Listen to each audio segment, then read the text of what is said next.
Good evening friends, मैं एजाज अहमद एक बार फिर आपके सामने हाजिर हूं अपने चैनल हिस्ट्री नामा के साथ। आज मैं बताऊंगा बाबरी मस्जिद राम जन्मभूमि से जुड़े हुए कुछ तथ्यों के बारे में, क्योंकि ये दिसंबर का महीना है और इसी महीने में बहुत कुछ हुआ इस बाबरी मस्जिद के बारे में।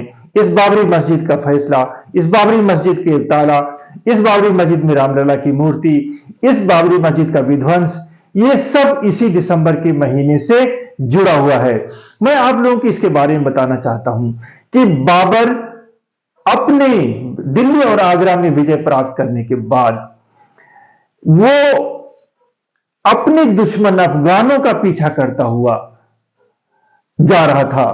वो लखनऊ भी पहुंच गया। डेफिनेटली उस समय तक लखनऊ था नहीं, लेकिन उस एरिया में गया। वहां से आगे अयोध्या गया। अयोध्या भी और आसपास के क्षेत्रों में उसने वहां पे दौरा किया। उसके जनरल मीर बाकी ने अयोध्या में एक मस्जिद बनवाई 1528 में, जिसे बाबरी मस्जिद कहा जाता है।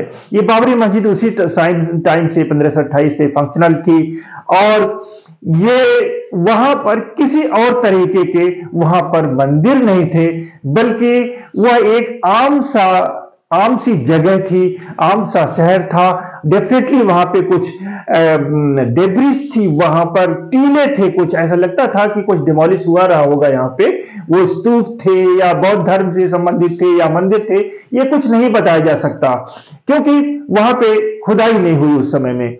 लेकिन हां, वहां पर एक मस्जिद बनाई गई। उस मस्जिद के बाद हम देखते हैं कि बाबरी, उससे क्या नाम है, रामचंद्र जी से जुड़ा हुआ एक मुद्दा सामने आया, जब अवध के नवाब शुजाउद्दौला ने वहां पर 52 बीघा जमीन वहां पे दान दे करके एक हनुमानगढ़ी मंदिर बनवाया। ये हनुमानगढ़ी मंदिर ये पहला मंदिर था। यानी शुजाउद्दौला जो टाइम है 1739 से लेके 54 तक, इस बीच में वहां पर हनुमानगढ़ी मंदिर बनाया गया। ये सबसे बड़ा मंदिर और सबसे पहला मंदिर एक बहुत बड़े परिसर में बना हुआ था। तो एक बाबरी मस्जिद थी उधर, एक तरफ यहां पे मंदिर था और वहां पे इस तरह कोई स्ट्रक्चर नहीं था। ये शुजाउद्दौला बहुत बड़ा दानी था, बहुत बड़ा ज्ञानी था और बहुत ही हिंदू मुस्लिम एकता का पैरोकार था। और इस वजह से यहां पे हम देखते हैं कि जब ये मंदिर बनाया गया, हनुमानगढ़ी का मंदिर, उस मंदिर के बनने के कुछ सालों बाद वहां पर एक मौलवी, जिनका नाम था मौलवी अमीर अली, उन्होंने एक डिस्प्यूट पैदा किया। उन्होंने कहा कि ये जो मंदिर है हनुमानगढ़ी, वो एक मस्जिद को गिरा करके बनाया गया है।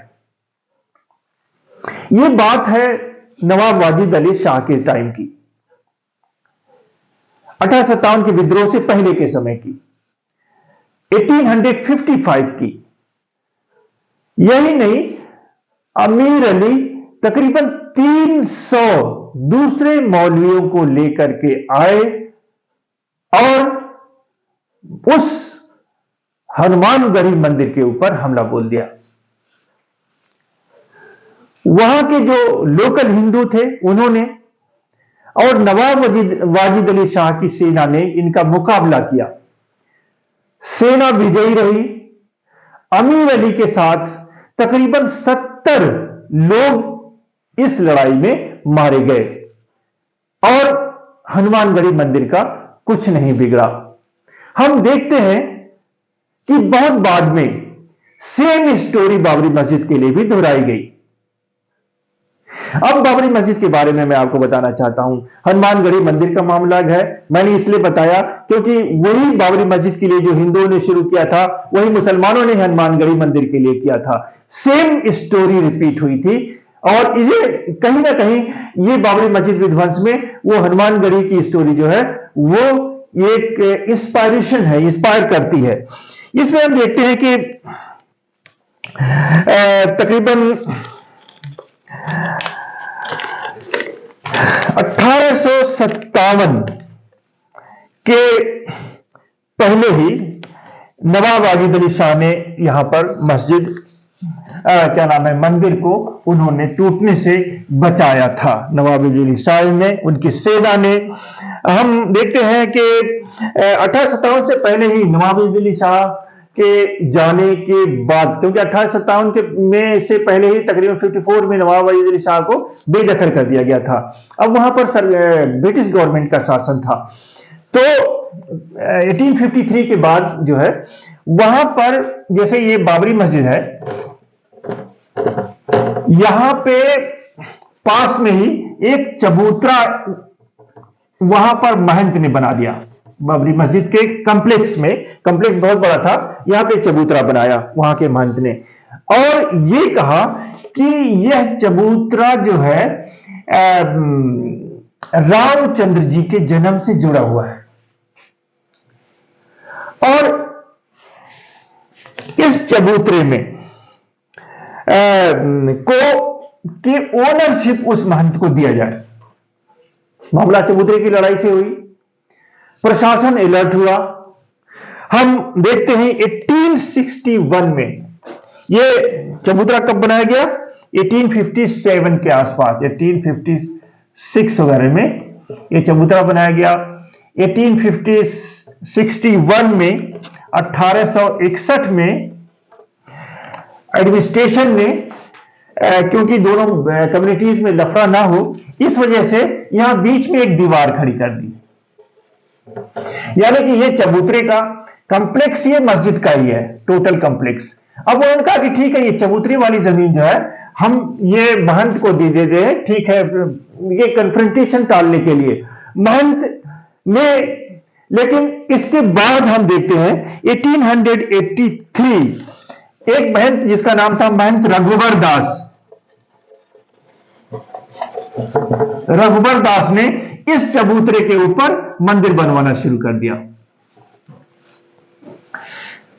जैसे मंदिर बनवाना शुरू किया, वहां का एडमिनिस्ट्रेशन अलर्ट हुआ, और 1883 की बात कर रहा हूं मैं, जब वहां पर ब्रिटिश हुकूमत थी।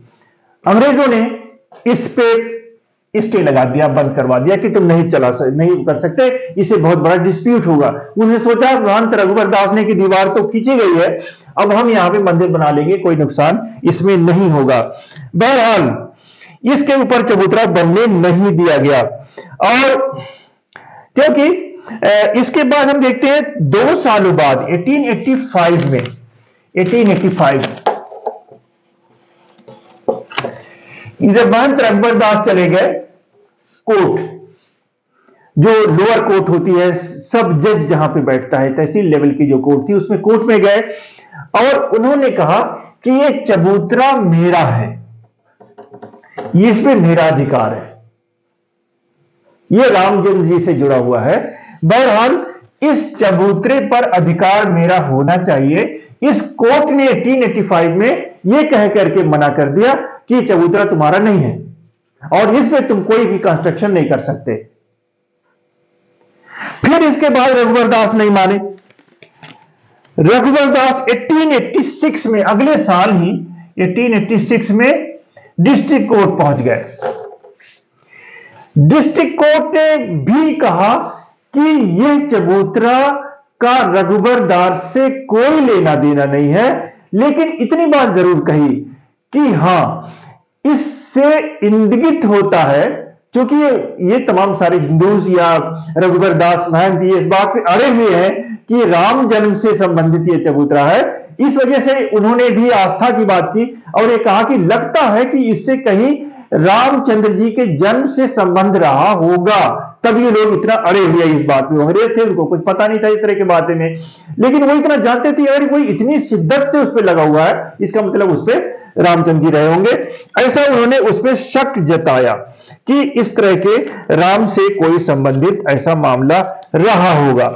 बहरहाल ये मामला बंद हो गया, यहीं पे उन्होंने निरस्त कर दिया कि इस पे मंदिर नहीं बनवा सकते, इस पे कुछ नहीं, ये चबूतरा ऐसे ही रहेगा। 1886 वाले फैसले में फिर हम देखते हैं कि ये मामला तो यहीं पे खत्म हो जाता है, फिर रुक जाता है सारा। एक मसला आता है 1934 का, 1934 में वहां पे एक दंगा हो जाता गाय को लेके, काउ स्लॉटर को लेके अयोध्या में 1834 में काउ स्लॉटर को लेके एक दंगा होता है। उस दंगे में बहुत सारे हिंदुओं का एक जत्था बाबरी मस्जिद के ऊपर टूट पड़ता है, विध्वंस करने की कोशिश करता है और उसे क्षति पहुंचाता है। कुछ तोड़ा भी गया, कोना वगैरह थोड़ा हिस्सा, लेकिन एडमिनिस्ट्रेशन ने त्वरित कार्रवाई करते हुए वहां से लोगों को भगा दिया और जो टूटा हुआ हिस्सा था उसे फिर से बना दिया। अब हम देखते हैं कि फिर मामला शांत हो गया 1834 के बाद। फिर इसके बाद वहां पे जैसे था वो एक नॉर्मल मस्जिद थी, वहां नमाजें होती थी, वहां पे जुमे की नमाज होती थी पार्टिकुलरली। वैसे रोज तो लोग उसमें नमाज पढ़ने नहीं जाते थे। हाँ, वहां एक मुअज्जिन जरूर होता था जो अजान करता था और वो नमाज पढ़ता था, कुछ नमाजी आ भी जाया करते थे। इसके बाद हम देखते हैं कि 1947 आ जाता है। 1947 में हिंदुस्तान आजाद हो गया। हिंदुस्तान आजाद हो जाने के बाद कुछ जो चरमपंथी लोग थे उन्होंने सोचा अंग्रेज तो गए जो रोक रहे थे हमें मस्जिद बनाने से, अब हमें कोई नहीं रोक सकता। इसके लिए वहां पर एक जो डीएम था, डिस्ट्रिक्ट मजिस्ट्रेट, जिसका नाम था के नायर और city magistrate Durga Singh. City magistrate जिसका नाम था दुर्गा दत्त सिंह।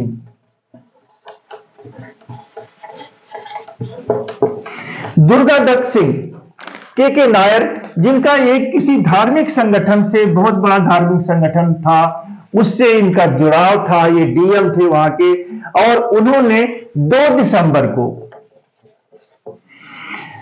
तमाम सारे वहां के बड़े बड़े जो हिंदूज थे उनको बुला करके ये समझाया, महंतों को समझाया कि एक साथ मौत के साथ उसमें मंदिर में मूर्ति, उसमें मस्जिद में मूर्ति मत रखो, बल्कि चुपके से रख दो, रात में हम उसके लिए देख लेंगे, चुपके से रख दो, सारा हमारे ऊपर डाल दो।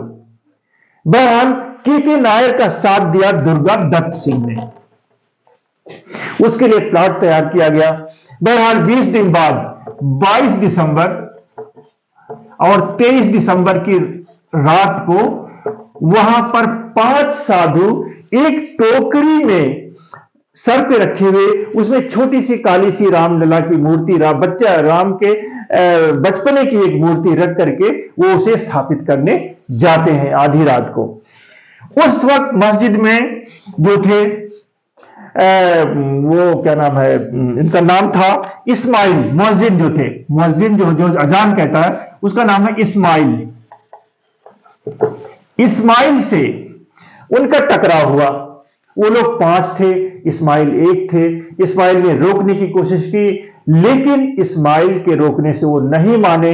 अपनी जान का खतरा देख करके इस्माइल वहां से भाग खड़े हुए। अब हम देखते हैं मस्जिद की देखभाल के लिए 2 वहां पे सिपाही तैनात होते थे अलग अलग में। एक का नाम था बरकत अली,